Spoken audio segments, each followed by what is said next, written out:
You know, when people say to me, you know, you hate America, I don't hate America. I love America. I am just embarrassed that it has been taken over by people like evangelicals, by people who do not believe in science and rationality. It is the 21st century, and I'll tell you, my friend, the future does not belong to the evangelicals. The future does not belong to religion. And I would actually argue just the opposite. If you look at historical trends, you look what's happened since the 1960s.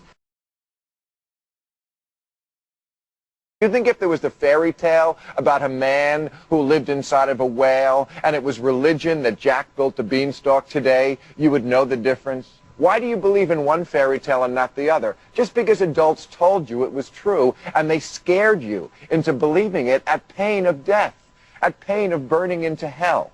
But if you ever were able to clear your... I don't believe in Jesus. Now, I don't believe in Jesus. Religion is a bureaucracy between man and God. There's a very big difference. I can agree with you. I agree with you about that. If you were born in Pakistan, you wouldn't be believing in Jesus Christ right now. You'd be believing in Muhammad. So it's completely and terribly arbitrary, isn't it?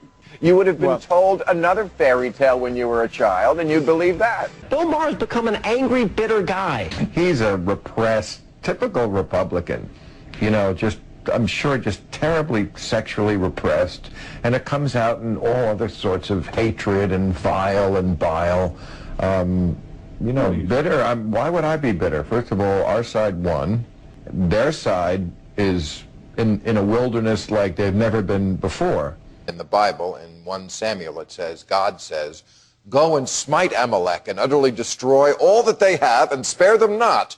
Slay both man and woman, infant and suckling, ox and sheep, camel and ass," because God is a loving God. The second Obama takes office, we will see what happened with Bill Clinton. We'll see Sean Hannity and his ilk trying to make something out of nothing and delegitimize this guy before he even gets started. By characterizing Obama the way they did as some sort of demon, you know, this "Who is Barack Obama" campaign. And then when they finally got to see Obama in the debates and they saw that he was reasonable and he had good things to say, I think it just completely discredited what characterization they had built up about Obama. I know you're a Barack Obama fan. He's an intelligent guy who reaffirmed his Christianity, his faith.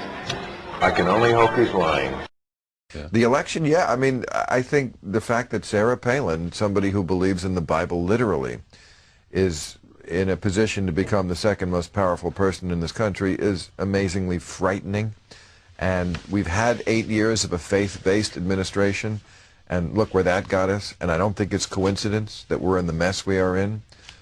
When people who don't believe in rationality get to places of power, they make bad decisions. The vice presidential nominee of the Republican Party talking about her notion of what the vice presidency holds for her. A vice president has a really great job because not only are they there to support the president's agenda, they're like the team member, the teammate to that president, but also they're in charge of the United States Senate. So if they want to, they can really get in there with the senators and make a lot of good policy changes that will make life better. Wow. I heard this begin during the debate when her notion of the vice presidency is she's going to run the U.S. Senate. I thought it was a formality to just break ties and sit up there. She says she's going to basically be in charge of the Senate. She's going to get through good policy. She's going to get in there and work. I guess she has to take a look at the Constitution before she, well, at least takes office. Well, that would involve reading, Chris, so I wouldn't hold your breath on that. I was just going to say, before you showed the second clip, that what I've been hearing about this congresswoman in Minnesota is that she's the only person in public office these days who's actually dumber than Palin. But I don't know. After I heard that clip that you just showed me, it's a toss-up. That's a real Beavis and Butthead we've got there. And that's all I'm preaching is doubt. Anybody who says, I know for sure what happens when you die, come on. We don't know what happens in this world. We made the Dukes of Hazzard into a movie, okay? So So to say you know what happens in the next world, and always with such specifics, people seem to know. If they just said in general, well, I think it's some sort of force, but no, they don't do that. They say you get 72 virgins. Not 70, not 75. We know it's 72. When you get to heaven, Jesus is sitting at the right hand of the Father, and he's wearing a white robe with gold piping on the sleeve, and there's 12 angels, not 10, not 14. They're blowing trumpets. How the do you know this? Because you once said religion is stupid. My main proposition is I don't know. And therefore, if some other human being tells me or anybody else what happens when you die, my answer to them is, I don't know what happens when you die. So how do you know? Stop with the faith and start with the doubt. I think I've insulted everybody. It's across the board. Here is our religious test for office. If you believe in Judgment Day, I have to seriously question your judgment. Mitt Romney, a Mormon, believes in spiritually blessed underwear that can protect him. He has every right to run for president while believing in magic underwear and believing that Jesus survived his own death and will return during an Osmonds concert in Branson. And I have every right to take that into consideration in the voting booth. The majority used to believe the world was flat. Sarah Palin has been getting a lot of heat now, and she's about to. Should. We still don't know what she's about. You didn't see Katie Couric's interview? I saw Katie Couric, she but must I have think thought it was a cooking segment. I mean, I've seen her twice try to speak. That's the sentence to nowhere is what comes out of her mouth. If Joe Biden had made some of the comments she made to Katie Couric, we would think he had brain damage. If Joe Cocker had said some of those things, we would think. It's a religious country. Unlike every other civilized Western democracy in the world, this country is still extremely religious because we're young and dumb. George Bush, who makes this whole thing about integrity, in his campaign ads he said, don't question my integrity. Well, I'm questioning it, George. Always had it out for religion for very good reasons. It's mostly destructive.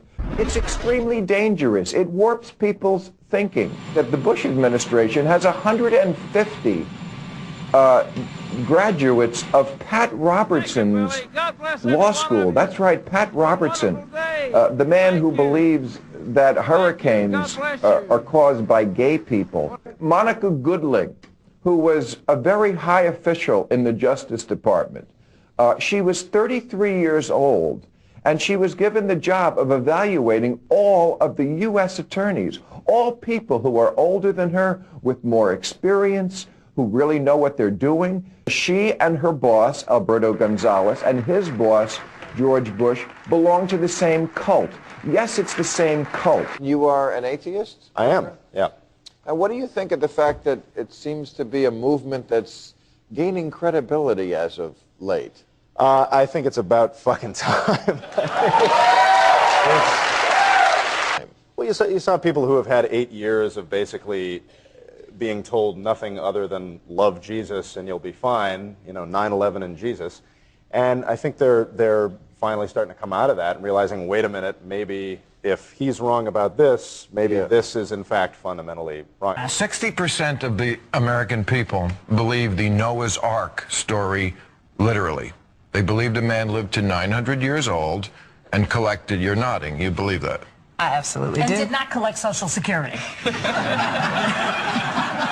And he collected 2 of every animal. This includes over 1 million species of insects. So a 900-year-old man collected 2 of every mite and tick and got them to have sex on a boat. The Love Boat. I'm just making the point, Joe, that religion warps people's thinking. Until we get over these, I'm sorry, yes, childhood myths, we can't think straight and we can't solve our problems in a functional way, in a way that involves rational thinking. We are steering the ship of state by cutting open a chicken and reading the entrails like the Romans did, instead of using a compass, which would be science.